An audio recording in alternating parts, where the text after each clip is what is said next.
Hello guys, how is it going? Hopefully you are all doing very well and you're having a good day so far. So today we have got a 4-3-2-1, what I think to be the best custom tactics for this formation. Now obviously I've had plenty of experience playing with this formation. I've played with this formation for the majority of the year. I've probably played 3, maybe 400 games of this formation, so I've really come accustomed to this formation. So if you guys, hopefully you will enjoy this video and take something away that is very useful. If you have any questions, all the socials are down below, so you can go and send us any message and we will respond to every message. Maybe drop a comment if you do have any questions. We'll get around to answering those as quick as possible. Now jumping into the formation. Now this is the formation in question, the 4-3-2-1. Now this is the team that we are using, so we do have a pretty good squad at our disposal, and it is a very good squad. Obviously we've got Neymar, we've got Mbappe, we've got Messi, Vidal, Socrates, Alan, Carlos, Militao, Varane, Semedo and Oblak. So we've got a pretty good squad, nice bench as well. So this team really plays well for me. And obviously I'm able to utilise the strengths and weaknesses, because there are strengths and weaknesses to every formation, and we'll be going through what those strengths and weaknesses are when we get into the tactics, and at the end when we get into some of the gameplay, showing you some of the examples as to what is good and bad about the formation. So going into those custom tactics, this is the custom tactics that I found were the best for me and worked the best for me. Now in the defensive style, I've decided to keep that on balance. Now I've experimented a little bit with using press on possession loss, and for me it works. It works in spells. It is good sometimes, and other times it is not the best. So I typically tend to stay on balance. If I'm in a game where I may be struggling a little bit and can't really get anything going, I'll maybe move on to press on possession loss, but for the majority of the time I'll keep myself on balance. Now when it comes to width, I like to keep my defensive and offensive width pretty much the same. You can see we've got the width on about 6. You can really do it's up to you what you want to do with this. I tend to play on 6. It's quite a narrow formation anyway, so I like to have a little bit wider than what the formation does allow. You don't want to go too narrow with this formation because as I said, it is already a very narrow formation, and of course I wouldn't recommend going too wide because maybe it's going to leave a little bit too many gaps around your team. There are already a few gaps in key areas which you don't want to emphasize and make them worse, so I think 6 is probably about right. Depth again is kind of something which is more down to personal preference. For me, I like to keep the depth pretty standard. I find myself I'm pretty good when it comes to sort of one-on-one defending, so I don't mind having the depth too high. I always think when it comes to the depth, you don't want to go on anything too low, 2 or 3 or anything like that. It's a little bit too deep and it can make it a little bit difficult to create chances. If you are someone that is struggling to create chances, you can always maybe go a little bit higher on something like 6 depth. I think 5 for me is a good balance. You get kind of the best of both worlds, so I think that's a good balance for me. When it comes to the offense, for me, I found that actually using balance recently has yielded some good positive results for me. I usually am someone that likes to use long ball, but the last couple of weeks when you've been using long ball, I haven't found it to be super effective. So I typically tend to switch between long ball and balanced. I don't find possession and fast build up really don't suit my style of play, and I don't find them too effective. So I think long ball, if you want to give that a try, if you've got some pacey players in your team, if you do have like I have Mbappe, Neymar, Messi, that really do suit this style, go with long ball. But other than that, I tend to go with balanced or long ball. It kind of depends on the situation. When it comes to players in the box, for me, 5 is pretty standard. I like to keep it on around about 5. I don't want to go to anything too crazy. I don't think going sort of 2 or 3. I think you like to have players in the box, especially if you're someone that likes to look for cutbacks on the wing. If you're someone that looks for cutbacks on the wing, then you do need to have a decent amount of players in the box. Having something like 3 is a little bit too low.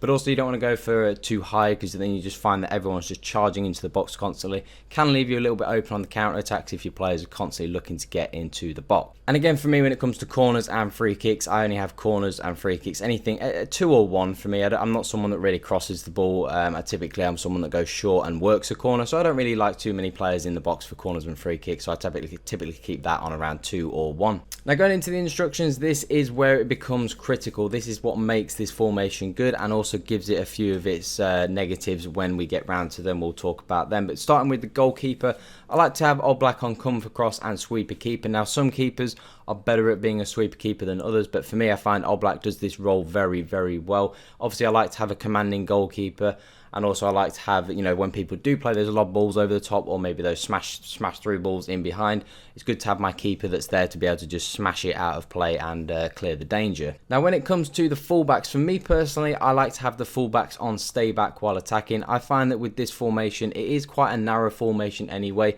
and if you do have the fullbacks on balance, you can be left a little bit exposed in those wing areas because, as I said, it's very narrow already, so you don't want to make that even worse. Now if you are someone that is struggling to maybe create chances in this formation, which isn't something you should do, it is quite an attacking formation, and I do find that it is not too difficult to score goals. Even if you're maybe not the highest caliber of player, you do seem to create a lot of chances. If you're someone that is struggling, maybe try those fullbacks on balance, let them get forward and try and create some more chances for you, but obviously that is going to leave you a little bit exposed in defence. I always like to have them on overlap as well, try and keep them on the outside of the forward. Obviously stay back while attacking. We like to keep the defenders as well on normal interceptions. If you've maybe got some attacking defenders, if you've maybe got like a Sergio Ramos in defence, you can maybe switch those interceptions to aggressive, but for me personally, I typically don't change the interceptions too much unless I've got certain personnel, but these people that I have in my team, I like to keep them on the normal interceptions. Now for me with this formation, Alan, the central midfielder, I like to have on drop between defenders. As you guys know, he will drop in between that back four, and it will make, especially from goal kicks, it just makes it a little bit easier to get out, because sometimes from goal kicks it can be a little bit of a struggle, especially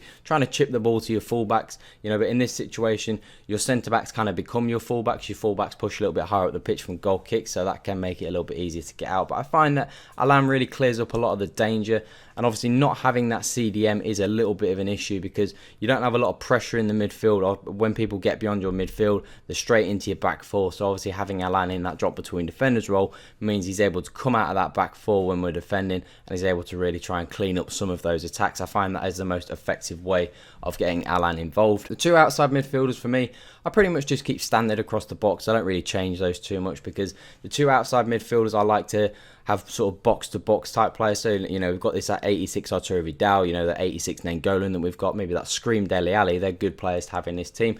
I like to have sort of box-to-box midfielders. I know we've got Socrates, who's a little bit more attacking, but Socrates for me is a personal favourite player that I want to use, so I just try and fit him into this team, and he does a fantastic job. I can't really deny how well he does. But the two outside midfielders, I pretty much keep on standard because they're going to be doing a bit of both, bit of attacking, bit of defending. So you don't want to make them too attacking-minded players. Don't want to make them too defensive because they are going to do both ends of the game. Outside forward, so we've got Neymar and Messi. Now for me personally, I like to just keep the attacking runs on to getting behind. I don't really like to fiddle around with the support runs too much, whether I want them on drift wide or stay central. I like to have that option where they might drift a little bit wider and create a few chances. But for me, getting behind is an obvious choice. If you've got quick players in this position, if you've got kind of quick players like we've got Neymar, Mbappe, Messi, maybe Son, Aubameyang, players like that, you want to have them on getting behind, utilise that speed.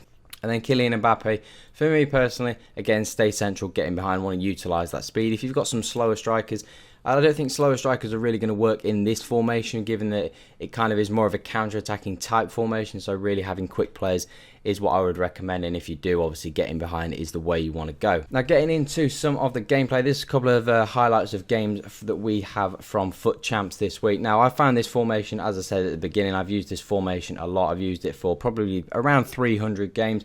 I've had a massive amount of success, so I've accumulated a good knowledge of this formation and where the strengths and weaknesses are. Now as I highlighted, one of the strengths of this team is it's very, very attacking. For me personally, I find it's very, very easy to create a lot of chances. You're seeing we're creating a lot of good chances. They're not necessarily scoring every chance, but we're finding a lot of options going forwards. But one of the big negatives that we have on this formation, as highlighted before, out on that wing, sometimes you do get a little bit exposed. Even though we do have the fullbacks set on to stay back while attacking, given that this formation is a very narrow formation, and the fullbacks stay back, but the wingers, obviously you've got no wingers or wide midfielders to come and protect. You really have got to be a good one-on-one defender, and obviously not having that CDM in front of your back four can lead to obviously you having a few too many counter-attacks for your opponent. They do, as you see here in this example from Ben Yedder, no protection in front of the back four, so he's just able to sort of slot into that space in between. But counter-attacking with this formation is great. Obviously having those three midfielders, Alan does step forward every now and again to cut out some attacks, but scoring goals with this team is very, very easy. Scoring goals with this formation, I find, is a very, very easy thing to do. It's very easy to create chances.